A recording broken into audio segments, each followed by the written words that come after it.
खुदा एक ही है, भगवान एक है, दूसरा नहीं। उस ईश्वर, उस भगवान का कोई रब नहीं, कोई वालिदैन नहीं, न तस्य प्रतिमा अस्ति, उस ईश्वर की कोई प्रतिमा नहीं। क्या आपने कभी सोचा है जिस मुल्क की नींव ला इलाहा इल्लल्लाह के नारे पर रखी गई थी, वहां आज हर हर महादेव की गूंज क्यों सुनाई दे रही है?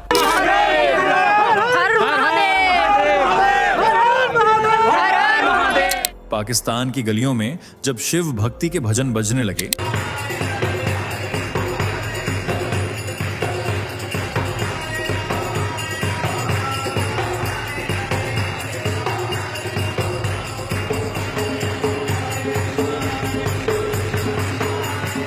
जब वहां की संसद में अजान पर सवाल उठने लगे, तो क्या यह सिर्फ इत्तेफाकार है या इतिहास अपनी अधूरी कड़ी फिर से जोड़ रहा है? आज पाकिस्तान में कुछ ऐसा हो रहा है जिसे सुनकर आपको हैरानी भी होगी और जिज्ञासा भी।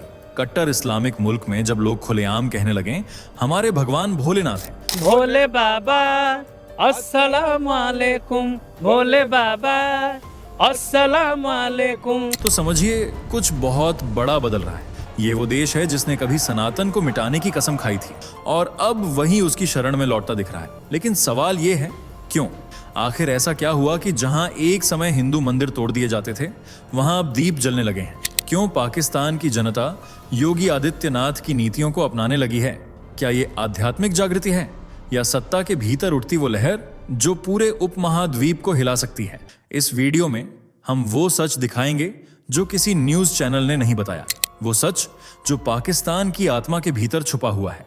अगर आपने ये वीडियो अधूरा छोड़ा तो शायद वो कड़ी हमेशा के लिए खो देंगे जो भारत और पाकिस्तान को जोड़ती थी सनातन की जड़ों से। चलिए दोस्तों, जरा जल्दी से कमेंट करके बताइए ये वीडियो आपको कैसे मिला। क्या आपने इसे खुद सर्च किया था या ये अचानक आपकी स्क्रीन पर आ गया और आपने क्लिक कर दिया? सच सच बताइए, क्योंकि हमें भी जानना है कि आखिर यूट्यूब आज हमारे सनातन धर्म की ये आवाज आप तक कैसे पहुंचा रहा है। और हाँ, अगर आप सच में एक सच्चे हिंदू हैं तो अभी के अभी चैनल को सब्सक्राइब कर लीजिए ताकि आने वाली हर एक वीडियो सबसे पहले आपको मिले। वीडियो को लाइक करना मत भूलना ताकि दुनिया को दिखाया जा सके कि सनातन की शक्ति अभी जिंदा है। तो चलिए बिना वक्त गंवाए बढ़ते हैं वीडियो में आगे। क्यों पाकिस्तान में छाया हिंदू धर्म? क्यों पाकिस्तानी सरकार योगी से प्रेरित होकर आगे कदम बढ़ा रही है? क्यों पाकिस्तानी सांसद ने अजहान बैन करने की बात कही? क्यों पाकिस्तान में अजहान के लाउडस्पीकर उतारे जा रहे हैं? क्या वजह है कि आज पाकिस्तानी हिंदू धर्म की तरफ आकर्षित हो रहे हैं? क्यों पाकिस्तान सनातन की राह पर निकल पड़ा है? क्यों सियासत में सनातन का रंग देखने को मिल रहा है? क्या है पाकिस्तान की हिंदुत्व में बसी सच्चाई? जानने के लिए वीडियो के आखिर तक जरूर बने रहिएगा। जब भी इस्लामिक कट्टरपंथी देश की बात आती है तो जहन में सबसे पहला नाम भारत के पड़ोसी मुल्क पाकिस्तान का ही आता है, जो कहने को तो भारत का ही एक हिस्सा था, लेकिन आज यह देश भारत और हिंदू भारतीयों से खास नफरत रखता है और इसका सबसे बड़ा दुश्मन धर्म है सनातन, जिसे पाकिस्तान में बैठे मुल्ला मौलवी फूटी आंख नहीं सुहाते हैं। हिंदुत्व को देश में बढ़ने से रोकते हैं, हिंदुओं का मजाक उड़ाते हैं, देवी देवताओं का अनादर करते हैं और मंदिरों को खेल का मैदान समझते हैं। लेकिन जब बात बढ़ती हुई हिंदू आबादी वाले देश की होती है तो पाकिस्तान का नाम जरूर लिया जाता है, क्योंकि यहाँ सनातन का परचम हिंदुत्व की हवा में लहरा रहा है।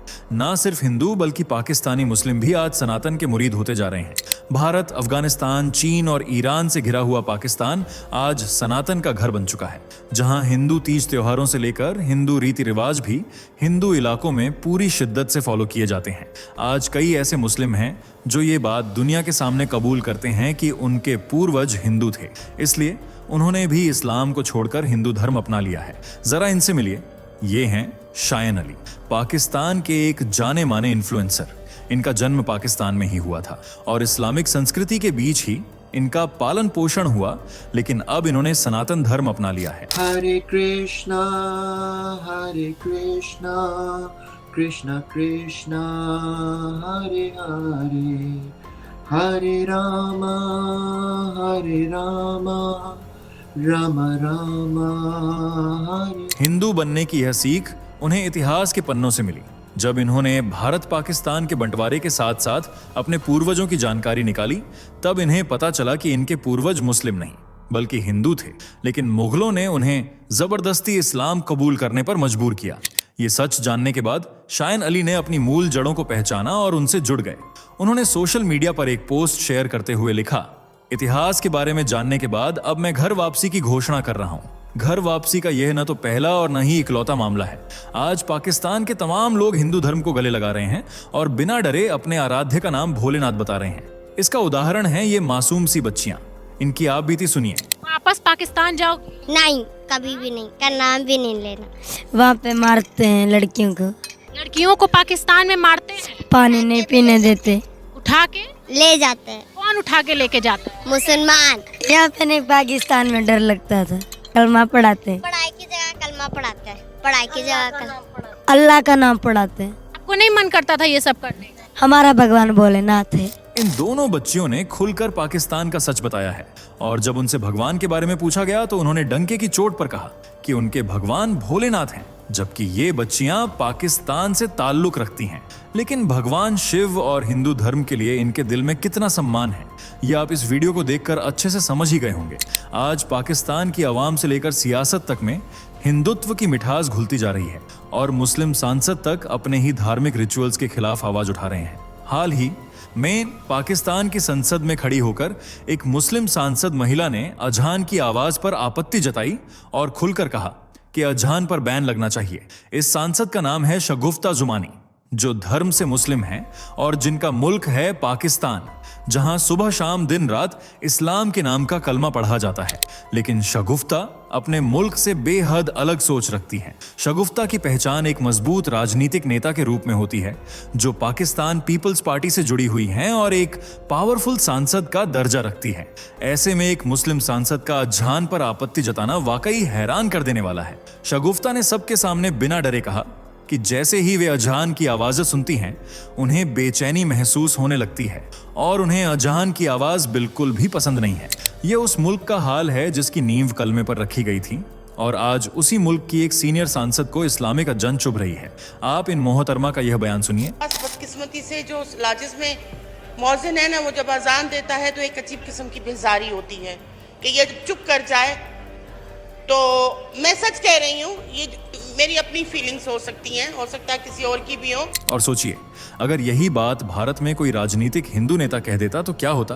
धार्मिक विवाद शुरू हो जाता। मुस्लिम मौलवी और मौलाना एकजुट होकर पूरे हिंदू समुदाय के खिलाफ मोर्चा खोल देते, सड़कों पर विरोध प्रदर्शन देखने को मिलते और यह दावा किया जाता कि हिंदू मुल्क भारत में मुसलमानों के धर्म को दबाने की कोशिश की जा रही है, जैसा कि कई बार हो भी चुका है। कुछ वक्त पहले सोनू निगम ने अजहान की तेज आवाज पर टिप्पणी करते हुए कहा था कि सुबह सुबह अजहान की आवाज से उनकी नींद खराब होती है, इसलिए अजहान की तेज आवाज के खिलाफ कोई एक्शन लिया जाना चाहिए। बस फिर क्या था, जैसे ही यह बात मुस्लिम पक्ष ने सुनी, खूब हंगामा मच गया। देखते ही देखते विवाद इतना बढ़ गया कि सोनू निगम को मुस्लिम समुदाय से माफी मांगनी पड़ी। अक्सर अजहान की तेज आवाज को लेकर विवाद होता ही रहता है। जैसे कुछ समय पहले उत्तर प्रदेश के मुखिया सीएम योगी आदित्यनाथ ने भी लाउडस्पीकर उतारने का आदेश दिया था, क्योंकि यह महीना रमजान का था और सुबह सुबह होने वाले सहरी के ऐलान से कई लोगों को दिक्कत हो रही थी, इसलिए कई मस्जिदों के लाउडस्पीकर भी उतरवा दिए गए थे। लेकिन मुस्लिम पक्ष ने जो हंगामा किया, उसने पूरे माहौल में अशांति ला दी। भारत के कई मुसलमानों ने एकजुट होकर योगी आदित्यनाथ के खिलाफ बयानबाजी की, लेकिन पाकिस्तान में जब पाकिस्तानी सरकार ने यही फैसला लिया तो वहां के लोगों ने इसे बखूबी निभाया। जी हां, पाकिस्तान के कई इलाकों में योगी आदित्यनाथ की तर्ज पर लाउडस्पीकर उतरवा दिए गए थे, क्योंकि यह महीना रमजान का था और सुबह सुबह होने वाले सहरी के ऐलान से कई लोगों को दिक्कत हो रही थी। ये क्लिप देखिए, ये क्लिप पाकिस्तान की है, जहां कुछ मुस्लिम लोग मस्जिदों से लाउडस्पीकर उतार रहे हैं। ये हाल लाहौर से लेकर रावलपिंडी तक में देखने को मिला था और इस तरह योगी आदित्यनाथ के नियम का असर पाकिस्तान में भी दिखाई दिया। जनता ने भी पाकिस्तानी सरकार के इस फैसले की निंदा करने की बजाय उसका साथ दिया, क्योंकि यही पाकिस्तान का कानून भी कहता है। दरअसल पाकिस्तान में लाउडस्पीकर को लेकर साल 2015 में एक एक्ट बनाया गया था, जिसके तहत तय मानक से ज्यादा ऊंची आवाज में लाउडस्पीकर बजाने पर कम से कम 6 महीने की सजा का प्रावधान रखा गया था, जबकि जुर्माने की रकम 5,000 से 50,000 तक फिक्स की गई थी, ताकि किसी को कोई परेशानी ना हो। लेकिन इसके बावजूद मुल्ला मौलवी तेज आवाज में लाउडस्पीकर बजाते हैं, जोर जोर से अजान देते हैं।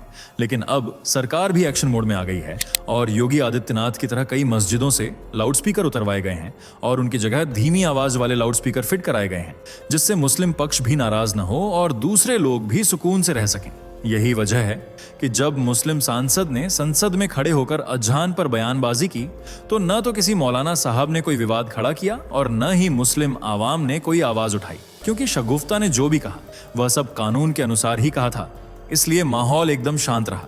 आज सीनेटर से लेकर आम जनता तक इस्लामिक रीति रिवाजों से दूरी बनाती हुई नजर आ रही है, जबकि उनकी दिलचस्पी सनातन धर्म की ओर तेजी से बढ़ती जा रही है। आज पाकिस्तान में करीब 25 करोड़ से भी ज्यादा आबादी निवास करती है, जिसमें सबसे बड़ा धर्म ऑब्वियसली इस्लाम ही है, जिसे देश की लगभग 96% आबादी फॉलो करती है।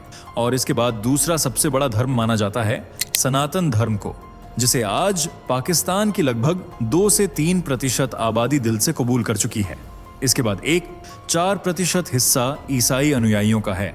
भले ही आज हिंदू पाकिस्तान में ना के बराबर हों, लेकिन उनका प्रभाव, सनातन के प्रति लगाव और हिंदू रीति रिवाजों के प्रति दिलचस्पी वहां खूब देखने को मिल रही है। यहाँ एक जनजाति समूह तो ऐसा भी है जो हिंदू संस्कृति को फॉलो करता है, हिंदू देवी देवताओं की पूजा करता है, और पाकिस्तानी मौलवी लाखों जतन करने के बावजूद भी इस जनजाति को मुस्लिम नहीं बना पाए हैं। जी हाँ, इस जनजाति का नाम है कलश जनजाति, जो पाकिस्तान और अफगानिस्तान की सीमा पर हिंदू कुश के पहाड़ों में रहती है। कलश जनजाति पाकिस्तान से बिल्कुल ताल्लुक नहीं रखती है, बल्कि कट्टरपंथी पाकिस्तानियों की परछाई से भी दूर रहना चाहती है, क्योंकि पाकिस्तानी इन्हें अपने देश के लिए खतरा मानते हैं। इसलिए कई बार इन्हें खत्म करने की साजिश भी की जा चुकी है और कई लोगों की जान भी ली जा चुकी है। यही वजह है कि आज यह जनजाति बाहरी दुनिया से दूर एकांत में रहना पसंद करती है। पाकिस्तान में कलश लोगों की संख्या महज 4000 है, जो अब भी अपनी जनजातीय संस्कृति को जीवित रखे हुए हैं। ये लोग हिंदू अनुयायियों से मेल खाते हैं। मूर्ति पूजा में इनका अटूट विश्वास देखने को मिलता है। ये लोग शिव, इंद्र और यम से मिलते जुलते देवी देवताओं की पूजा करते हैं। इतना ही नहीं, इनके रहन सहन का तरीका भी मुसलमानों से बिल्कुल अलग होता है। कलश जनजाति की महिलाओं को बहुत ही मेहनती माना जाता है, जो घर संभालने से लेकर पहाड़ी टोपी बनाने तक, बकरी चराने से लेकर पैसे कमाने तक पुरुषों से कहीं आगे रहती हैं। जबकि पुरुष अक्सर नशे में धुत रहकर अपनी जिंदगी गुजारना पसंद करते हैं और शाम को कुछ महिलाएं भी शराब का सेवन करती हैं, जबकि इस्लाम धर्म में शराब को हराम बताया गया है।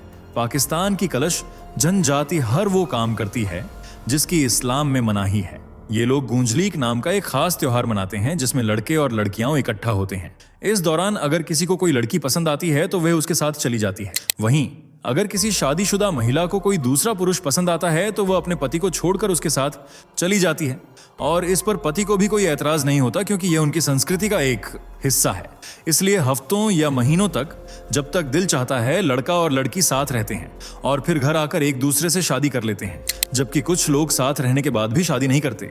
इस रीति को आप लिव इन रिलेशनशिप की तरह मान सकते हैं, जो आमतौर पर वेस्टर्न कल्चर की देन मानी जाती है, जबकि इस्लाम इसके सख्त खिलाफ है। यही वजह है कि पाकिस्तानी मुस्लिम इस जनजाति के खिलाफ खड़े नजर आते हैं। लेकिन यह जनजाति बिना डरे अपनी परंपराओं को मानती है और देवी देवताओं की पूजा करती है, जो कि पाकिस्तान में सनातन धर्म के बढ़ते प्रभाव का एक सजीव उदाहरण है। आज पाकिस्तान में कई मुस्लिम अपना धर्म बदलकर हिंदू बन चुके हैं। वहीं नौकरी की तलाश में दूसरे देशों में जाने वाले कई लोगों ने भी हिंदू धर्म को अपना लिया है और अब वे अलग अलग देशों में सनातन का प्रचार प्रसार कर रहे हैं, न सिर्फ हिंदू संस्कृति से बल्कि हिंदू त्योहारों के माध्यम से भी। आज पाकिस्तान में भी दुर्गा पूजा, नवरात्रि, होली और दिवाली जैसे पर्व खूब धूमधाम से मनाए जाते हैं और हिंदू मुस्लिम सभी मिलकर इन त्योहारों को साथ में सेलिब्रेट करते हैं। वैसे आपको क्या लगता है कि क्या पाकिस्तानी कट्टरपंथी सनातन को फलने फूलने देंगे या उसे मिटाने की कोशिश करेंगे? अपनी राय कमेंट में जरूर बताएं। अगर वीडियो पसंद आई हो तो इसे लाइक और शेयर करें और चैनल से जुड़े रहने के लिए चैनल को सब्सक्राइब करके बेल आइकन को प्रेस कर लें। धन्यवाद। दोस्तों, आपके स्क्रीन पर 2 और वीडियो दिख रही हैं, जिसे देखने के लिए आप स्क्रीन पर क्लिक करें। दोनों देखिएगा, बहुत अच्छी वीडियो बनी है।